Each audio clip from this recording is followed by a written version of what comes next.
il a commencé à en venir aux mains. Quand je dis en venir aux mains, c'est-à-dire qu'il a giflé la fille.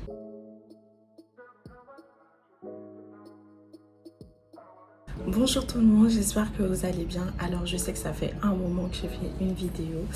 Donc aujourd'hui on se retrouve pour une petite story time slash get ready with me. Je vais vous montrer comment je fais mon make-up sans fond de teint. Vraiment un make-up vite fait quand vous avez la flemme mais que vous voulez toujours être super jolie. Donc sans plus attendre, voici votre story time et le get ready with me. Alors pour commencer, je vais mettre ma crème de Oleron Kissing qui va me permettre d'avoir un glow en fait. J'en mets un tout petit peu.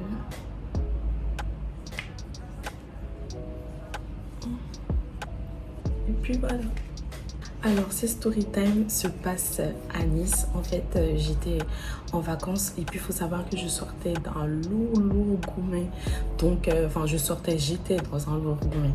Donc, du coup, ces vacances étaient vraiment propices parce que j'ai pu me changer les idées. J'ai pu faire plein de choses. Qui dit Nice, dit plage, farniente. Plage Galée, tout ça. Donc on arrive à Nice. Ma cousine vient nous chercher parce qu'on allait être chez notre cousine parce qu'elle habite à Nice. Ma cousine, c'est une personne vraiment géniale. Elle est super. Donc elle vient nous chercher vers le tram. Directement, elle nous met dans le bain. Elle dit que c'est notre deuxième fois à Nice, mais on n'est pas venu pour dormir, quoi. Donc, directement, on est sorti. C'était la nuit déjà. On est parti vers la promenade des Anglais.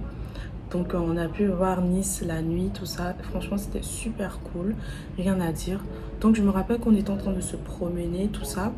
Et là, on tombe sur un gars qui vient nous voir, qui drague un peu lourdement ma cousine. Et apparemment, ils se connaissaient. Et direct, je vois ma cousine, elle s'énerve, elle commence à crier en mode hey, tu es fatiguée, tu es un fada. Vous savez, l'accent du sud. Et moi, je la regardais, j'étais un peu choquée parce que je l'avais jamais vue comme ça.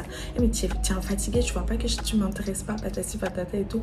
Et là, je me suis dit, mais en fait, les gens à Nice, ils sont grave le sang chaud. Je vous raconte cette histoire pour vous dire à quel point, déjà, dès le départ, dès le premier jour, il allait y avoir des problèmes. Et ça, c'était que la partie cachée de l'iceberg parce que le pompon sur la Garonne arrive, dans pas longtemps quoi. La story time arrive dans pas longtemps. Rien à dire, je m'amusais vraiment à Nice. Même si j'avais un goût qui faisait que j'étais pas vraiment moi-même, mais c'était vraiment super. Donc après,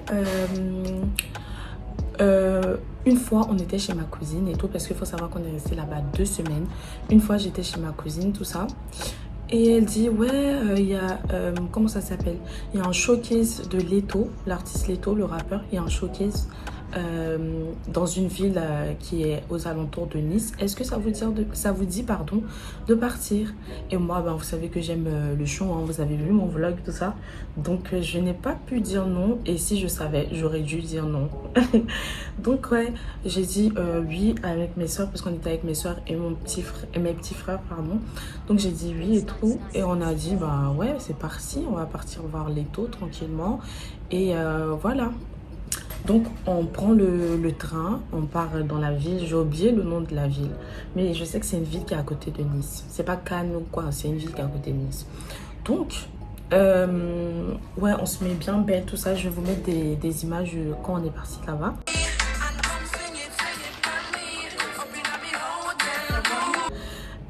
On se met bien belle, bien pimpante, toute jolie, toute mignonne, tout ça et tout.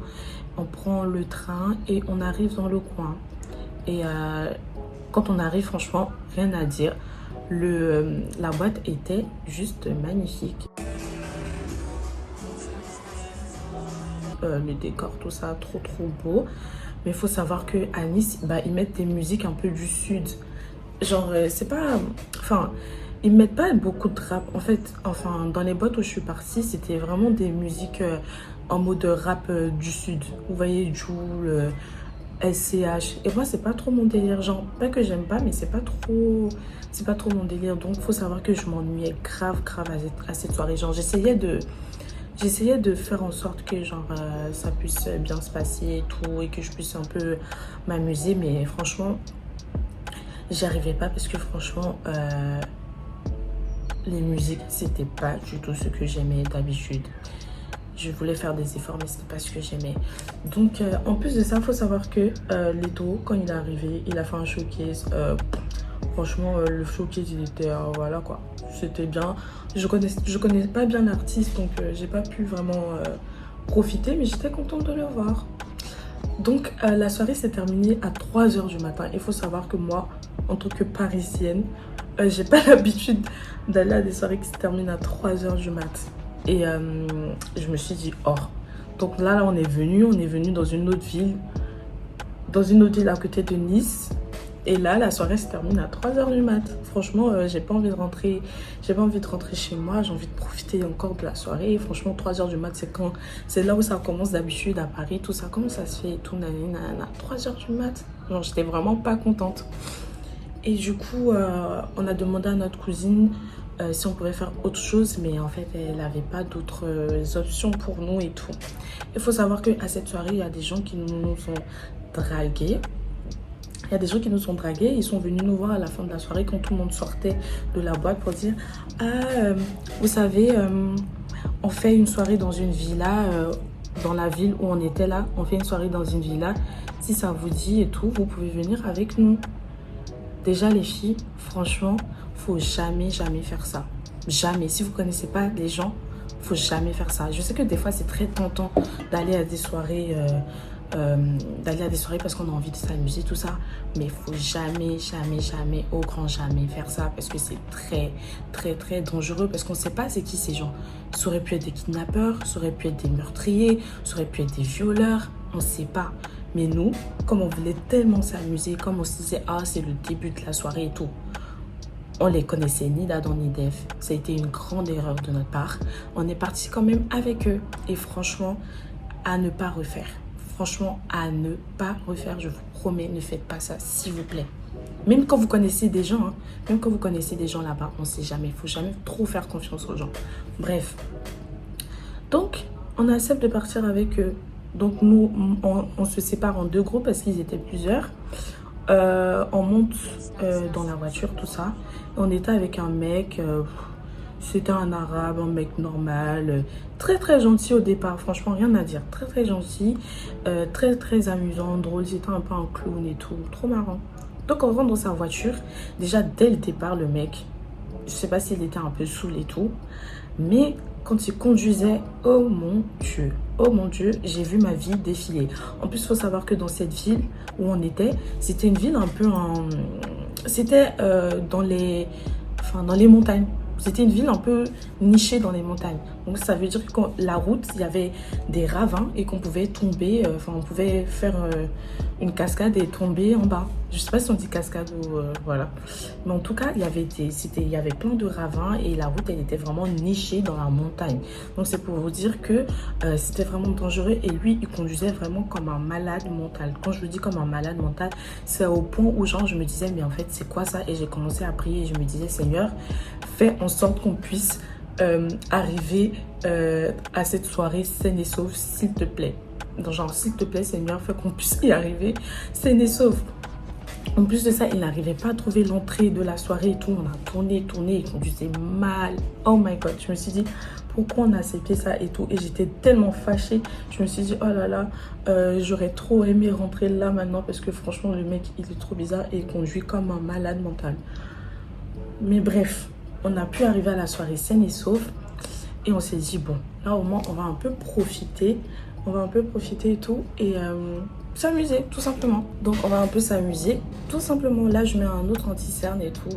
C'est un peu plus clair pour que mon regard soit vraiment waouh. Vous voyez, enfin, mais en dessous, mes cernes, quoi.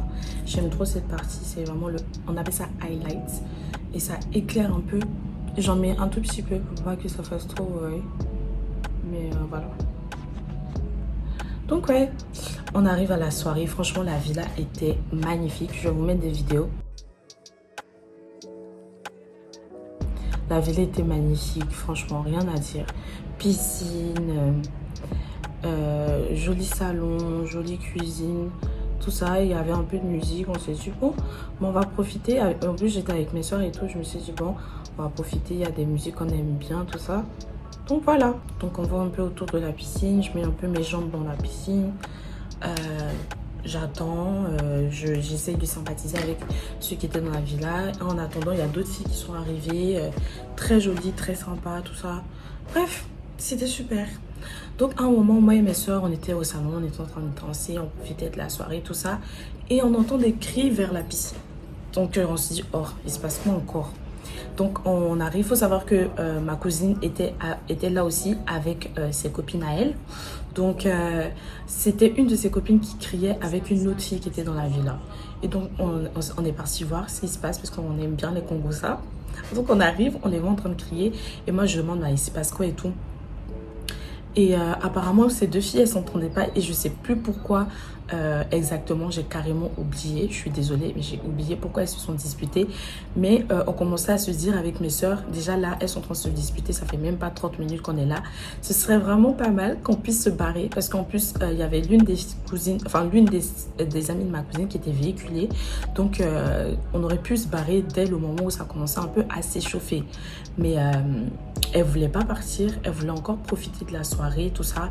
Et moi, je commençais à me dire, j'aimerais bien rentrer parce que déjà, il commençait à être un peu tard, enfin un peu tôt. Il était peut-être genre 5h du matin ou 4h.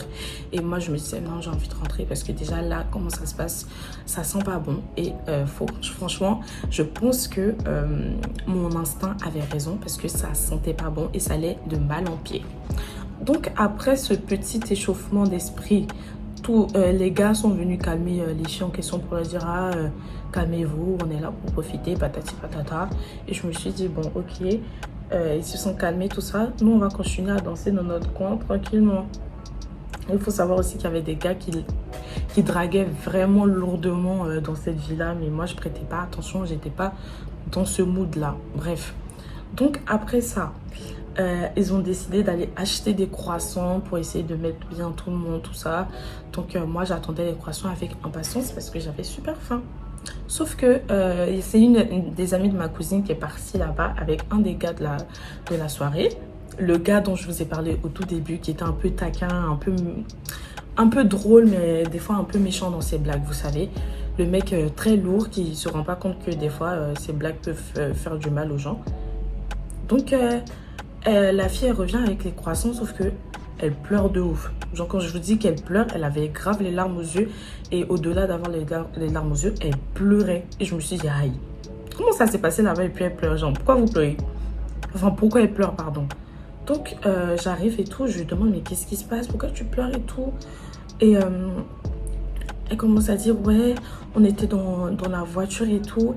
Et le mec, il a commencé à se moquer de moi avec mon physique et tout. Il a dit que je ressemblais à un corbeau. Il a dit que je ressemblais à un corbeau et tout. Et franchement, j'ai trouvé ça super méchant. Et ça se fait pas de tacler les gens sur le physique et tout. Et moi, je me suis dit, aïe, attends. Mais genre, moi, j'ai vraiment pas compris. Après, je sais pas, tout le monde était un peu saoul. Moi, j'étais pas saoul et mes soeurs non plus. Mais tout le monde était un peu pompette et tout. Je me suis dit, attends, elle pleure pour ça ou... Enfin, après, je me dis, ça a dû vraiment la vexer pour qu'elle puisse pleurer et tout. Mais c'est pour vous dire que ça commençait à aller crescendo. Genre, petit à petit, les nerfs commençaient à être vraiment tendus. Genre, vraiment tendus. Et tout le monde commençait un peu à s'échauffer. Je crois que l'alcool y était pour beaucoup. Mais tout le monde commençait à s'échauffer dans la villa, sauf moi. Moi, j'avais juste une seule envie. C'était de sortir de là. Et j'arrêtais pas de dire à ma cousine, venez, on part. Venez, on part, s'il vous plaît, venez, on part. Mais mes soeurs et ma soeur Juliette commençaient à dire, venez, on part de cette soirée, s'il vous plaît. Parce que là, ça sent pas bon, ça sent pas bon. Mais personne voulait nous écouter. Du coup, elle a fini de pleurer. Elle est retournée vers la piscine avec les mêmes gars et tout. Et faut savoir que la musique, tout ça faisait grave du bruit. Et les voisins à côté, ben, ils n'étaient pas contents parce qu'ils essayaient de dormir tranquillement et tout. Et ils ont commencé à dire aux gens qui étaient dans la villa, parce qu'il y avait une sorte de rambarde, je sais pas comment vous expliquer, mais on pouvait passer la tête au-dessus pour parler aux gens qui étaient autour de la piscine. Donc les voisins, ils ont dit, s'il vous plaît, est-ce que vous pouvez mettre moins fort la musique et partir tout simplement. Et là, je me suis dit, enfin, on est libérable, enfin, on va pouvoir partir. Et j'ai dit à ma cousine, ben, venez, on profite pour partir. Donc, je me suis levée. C'est là où tout a commencé à se gâter. C'est la partie du film que moi, j'adore. C'est ça qui est arrivé maintenant. Donc je disais, je me suis levée et tout. Là, je mets un peu d'anti-cerne sur mes paupières. Hop. Ça fait super joli, je trouve. Ça fait genre quand vous mettez pas de fard à paupières, l'anti-cerne, ça peut faire un peu fard à paupières et un naturel, vous voyez. C'est super joli, je trouve. Et j'étale ça avec mes doigts parce que je trouve pas ça nécessaire d'étaler ça avec un pinceau. Donc voilà un peu. Et c'est la partie là même qui va faire que tout va se gâter. Là j'ai mon baking powder. Bref. Donc moi je me suis levée dès que les gens sont arrivés et tout. Enfin les gens ont commencé à parler. Je me suis levée, je me suis dit enfin on est libérable. On va pouvoir partir de cette soirée qui n'était vraiment pas top. Donc du coup, je me lève et tout, je vais dire au revoir aux gens et tout. Sauf qu'à un moment, pour partir vers la porte, je me mets de dos et je pars vers la porte. J'étais en train de marcher et là, je sens une pression sur mes cheveux et je sens qu'on me tire par l'arrière. Et là, je me retourne, je vois le mec dont je vous ai parlé au début, qui était un peu taquin, tout ça. Donc, je le regarde parce que je comprends pas son geste. Et il faut savoir qu'il n'a pas tiré fort, mais il a quand même tiré au point où ma tête a fait ça, vous voyez. Et genre, je me retourne, je lui dis, mais en fait, pourquoi tu fais ça? Putain de merde, tu m'énerves. Si je te vois, même, putain, je suis énervé. J'ai la rage. Je commence à crier sur lui parce que moi, il faut savoir que genre, je suis très très sympa, hein, très gentil. Mais quand je pète un câble, vraiment quand je pète un câble, je pète un câble et j'arrive pas à m'arrêter. Donc je lui dis, pourquoi tu fais ça et tout? Genre, le mec, il était plus balèze que moi, il aurait pu me défoncer. Hein. Il aurait pu vraiment me frapper et me faire très très mal. Mais il faut savoir qu'avec l'adrénaline, j'oublie que j'ai de la force, mais pour les garçons, je peux me faire démonter, quoi. Donc ouais, je lui dis, pourquoi tu fais ça et tout? T'es malade et tout. Depuis le début de la soirée, tu fais que faire chier les gens et tout. Tu me tires les cheveux, mais ça va pas dans ta tête. Ça va pas et tout. Et là, je commence à crier. Mais ça va pas, tu me tires les cheveux, tu m'as fait mal. Mais t'es un bouffon, toi. Et je commence à crier, mais bien fort et tout. Et là, je pense que, en fait, de base, il pensait que c'était drôle. De base, il trouvait que c'était marrant de faire ça. Sauf que moi, j'ai pas trouvé ça marrant et que ça m'a fait mal. Et donc, j'ai commencé à crier comme je vous l'ai dit. Et là, je vois que tout le monde se lève, tout le monde vient voir ce qui se passe encore. Oh, qu'est-ce qui se passe? Oh, qu'est-ce qui se passe et tout. Et ma cousine, je vous avais dit dès le départ qu'elle avait grave le sang chaud. Elle arrive et commence à crier aussi avec son accent du sud. Mais tu es un fada, pourquoi t'as tiré ses cheveux? Tu es malade. Tu es malade, ça va pas et tout. Tu es malade, vous êtes fou. Hey, arrête de faire le gamin. Oh, le sang, t'es malade et tout. Oh, t'es malade, ça va pas, nanana. Et ça commence à crier fort. Et là, je vois que tout le monde commence à s'échauffer. Quand je vous dis tout le monde, mes soeurs, mes cousines, enfin ma cousine, pardon, mes soeurs, tout le monde. Et là, je regarde autour de moi et j'arrive pas à croire que la soirée est en train de se terminer comme ça. Enfin, je m'en doutais bien, mais je pensais pas que ça allait être comme ça. Là, je vais mettre, comment ça s'appelle? Le setting spray de NYX. Après, j'attends que ça sèche, pardon. Et après, j'en remets. En fait, je fais ça pour pas que ça cuise. Vous voyez, en dessous, pour pas que ça fasse des creases, en fait, des petits traits, vous voyez. Je sais pas comment expliquer, mais c'est une méthode que j'ai vue sur un tuto sur YouTube. Là. Donc, ouais, ça commence à crier de ouf. Quand je vous dis crier de ouf, c'est crier au point où je me disais, mais wesh. Genre, je voulais je voulais pas qu'il me tire les cheveux et tout, mais je voulais pas que ça arrive à ce point où, genre, tout le monde commence à crier. Et les gars de la villa et tout, ils ont commencé à dire, eh, vas-y, sortez et tout. Sortez de la villa, on en a marre. Depuis que vous êtes arrivés, vous faites que des problèmes. Vous faites que des problèmes et tout. J'en sortais, il y en a marre. Et moi, je disais, mais de toute façon, on est en train de sortir et tout. C'est ton pote, là, qui est venu tirer mes cheveux pour rien, sans aucune raison et tout. Et donc, on commence à sortir. Et je sais pas pourquoi, hein. Je sais pas pourquoi, je ne saurais vous dire ce qui s'est passé. Les gars de la villa ont commencé à en venir aux mains avec les copines de ma cousine. Surtout une, on va l'appeler Daniela. il a commencé à en venir aux mains avec Daniela. Et quand je vous dis qu'il a giflé, je mens pas, il a giflé. C'était un autre gars, pas le mec dont je vous ai parlé qui conduisait mal au début là. C'était un autre gars, c'était un Renoir, bien costaud. Quand je vous dis bien costaud, lui, ça se voyait, il fallait pas le chercher. Mais je sais pas d'où il sortait, pourquoi il a fait ça. Mais quand nous toutes, on a commencé à sortir et tout, il a commencé à en venir aux mains. Quand je dis en venir aux mains, c'est-à-dire qu'il a giflé la fille. Et je mens pas. Dieu me voit. Dieu m'en est témoin. Il a giflé la fille. Elle était devenue toute rouge. Toute rouge. Elle a commencé à crier. Et je vous dis, elle criait tellement que j'étais choquée. Et en fait, j'étais abasourdie par rapport à ce qui se passait. Et je regardais le mec, je me suis dit, mais attends, mais t'es malade, t'en viens aux mains avec une fille qui t'a rien fait, que tu ne connais ni d'Adam ni d'Ève. Genre, il a frappé, elle était toute rouge. Et là, elle a commencé à crier, elle lui a craché dessus. Et c'était devenu n'importe quoi. Ma cousine aussi. Ma cousine, ils lui ont tiré les cheveux. Il me semble, ouais. Et elle était là, elle était en pleurs, elle criait et tout. Et nous, moi, ma petite soeur et ma soeur jumelle, on était là au milieu. On essayait de calmer les esprits, essayer de faire en sorte que les gens se calment. Mais personne nous écoutait. Et ça criait, ça pleurait, ça crachait, ça transpirait. Et moi, j'étais là, je regardais les gens, genre, parce que c'était pas les seuls mecs qui étaient là, en fait. Et je regardais les autres mecs et je me disais dans ma tête, genre, vous allez le laisser en venir aux mains. Vous allez le laisser en venir aux mains avec une fille qui lui a rien fait. Vous faites rien du tout. Et ils regardaient comme des pantins et ils défendaient personne. Il n'y a aucun qui s'est dit, non, en fait, essayez de faire blé-blé. Genre, arrêtez, en fait, et arrêtez de les frapper, en fait. Il n'y en a aucun qui nous a défendu. Aucun. Et tellement on a crié, tellement ça c'est parti loin, genre vraiment tellement c'est parti loin, les voisins ont appelé la police. Et ils sont venus devant la villa. Ils ont commencé à dire, s'il vous plaît, venez et expliquez-nous ce qui se passe. Expliquez-nous ce qui se passe, pourquoi vous avez commencé à crier comme ça et pourquoi il y en a qui pleurent, il y en a qui sont rouges. Enfin, expliquez en fait. Donc on arrive vers la voiture de police. Ils étaient beaucoup comme ça en fait. Ils étaient vraiment nombreux. Et donc on commence à leur expliquer, moi, ma soeur jumelle, ma petite soeur, on commence à leur dire ce qui s'est vraiment passé et pourquoi on criait, pourquoi ceci, pourquoi cela. Et on voit qu'il y a un des mecs encore qui vient, qui lui aussi veut expliquer sa version des faits. Et je me mets à côté de lui pour entendre ce qu'il dit.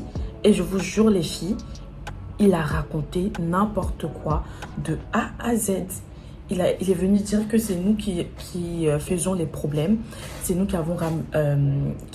on criait pour rien, qu'on n'était pas calme, qu'on était vraiment des... En fait, il nous a dépeint comme les filles qui cherchaient des problèmes et qui n'arrivaient pas à se calmer. Et il a menti en disant qu'il nous avait rien fait, qu'il n'avait tapé personne. Et que genre nous on inventait des choses en fait, qu'on inventait et c'était devenu sa parole contre la nôtre. Et donc les policiers au début genre je pense au départ ils voulaient juste que ça s'arrête en fait, qu'on arrête de faire du tapage. Et donc ils ont dit s'il vous plaît genre partez et tout, prenez la voiture, partez. Et nous ce qu'on a fait, on a pris la voiture. Ce qu'on a fait, c'est qu'on a pris la voiture et tout. Et on a commencé à conduire. Enfin, la pote de ma cousine a commencé à conduire pour qu'on puisse rentrer chez nous à Nice. Il faut savoir que les esprits étaient tellement échauffés que même sur la route, tout le monde était énervé. Quand je vous dis que tout le monde était énervé, tout le monde était énervé. Et en fait, ma cousine et ses potes ont commencé à crier. Elles ont commencé à s'énerver et à dire « Ouais, c'est à cause de vous que tout ça s'est passé. C'est à cause de vous, vous étiez folle, vous étiez malade. » Genre, entre elles, elles commençaient à parler. Et ma cousine disait « Mais calmez-vous » parce que c'était deux des potes de ma cousine qui se disputaient. Genre, c'est à cause de toi, je suis une folle, nanana. Genre, elles se jetaient la pierre et tout. Et ma cousine elle disait « Mais calmez-vous, vous avez vu ce qui s'est passé, nanana. Vous faites ça devant mes cousines. Vous me mettez la honte devant mes cousines, nanana. Ça se fait pas, vous êtes folle, arrêtez, tout ça, nanana. » Il faut savoir qu'on était sur la route et tout. On était sur la route Et la pote à ma cousine qui conduisait, elle s'est arrêtée en plein milieu de la route. Quand je vous dis qu'elle s'est arrêtée... Non. Ouais, c'était elle. C'était elle? Non. Ouais, elle s'est arrêtée en plein milieu de la route pour continuer à se disputer avec son autre pote. Commençait à crier, à taper sur le volant, nanana. Et moi et mes soeurs, on était abasourdis, on était derrière, on n'en pouvait plus. Et quand je vous dis qu'on n'en pouvait plus, c'est que vraiment on n'en pouvait plus. On était maquillés, nos visages étaient dégueulasses, on en avait marre, on avait sommeil, on était fatigués, on voulait juste rentrer. Mais elles n'arrêtaient pas de se disputer. Genre vraiment, elles n'arrêtaient pas de se disputer. Et donc, on était en plein milieu de la route. Elles continuaient à se disputer. Les voitures passaient à côté de nous. Elles regardaient ce qu'on faisait en se demandant, mais il se passe quoi en fait? Genre vraiment, il se passe quoi? Il se passe quoi tout ça? Et là, il faut savoir que l'autre pote de ma cousine, celle qui conduisait pas Daniela, hein, elle, on va l'appeler Marie. Marie, celle qui conduisait pas, elle est sortie de la voiture et elle a dit qu'elle rentrait plus avec nous, qu'elle va faire de l'autostop jusqu'à Nice et qu'elle a plus envie de rentrer avec des filles comme nous. Genre des filles comme sa pote, quoi. Qu'elle en a marre d'elle, que c'est à cause d'elle qu'il y a des problèmes, nanani, nanana. Et là, moi, je regardais la scène, je disais, mais non, mais rentre dans la voiture, genre, rentre dans la voiture, fais qu'on rentre, s'il te plaît, il y en a marre, il n'y a que des problèmes depuis tout à l'heure, s'il te plaît, fais qu'on rentre, genre, ça sert à rien de s'énerver, ça sert à rien de se prendre la tête, juste, faut rentrer, on va partir, s'il te plaît. Elle n'entendait pas raison, il faut savoir qu'elle a fait du stop, genre, elle n'est pas rentrée dans la voiture, malgré le fait qu'on les suppliait, lui demander pardon, s'il te plaît. Et les gens du Sud, ils ont grave de la fierté. Hein. Ils ont grave de la fierté. Et c'est pas des blagues. Hein. C'est vraiment pas des blagues. Donc, ouais, malgré le fait qu'on les supplie en lui disant, s'il te plaît, rentre. Elle n'est pas rentrée. Et elle a fait du stop jusqu'à Nice. Et nous, on l'a attendue. Et au final, bon, on a bougé. Au final, on a bougé parce qu'elle a fait du stop. On l'a vue rentrer dans une voiture avec des gens qu'elle ne connaissait pas. Et nous, elle nous a laissé comme ça. Genre vraiment, elle nous a laissé. Et après, on est rentré à Nice. Et quand on est arrivé à Nice, et franchement, les filles ou les mecs, hein, j'étais tellement lessivée, tellement fatiguée. Je me suis dit, mais en fait, c'était l'une des pires soirées que j'ai jamais vécues. Du blush chez NYX, pardon. Alors là, j'ai collé les faux cils et c'est les faux cils de ma marque. Ça s'appelle AB Take Care Cosmétiques. Et n'hésitez pas à aller sur la page Instagram, AB Take Care pour prendre des faux cils. Ça ne coûte que 3000 francs CFA et 4 euros. Donc voilà. Voilà le résultat. Et ceci signe la fin de la story time. N'hésitez pas à commenter, liker, partager, vous abonner si vous voulez bien sûr. Et je vous fais plein de bisous et on se dit à la prochaine. Mouah.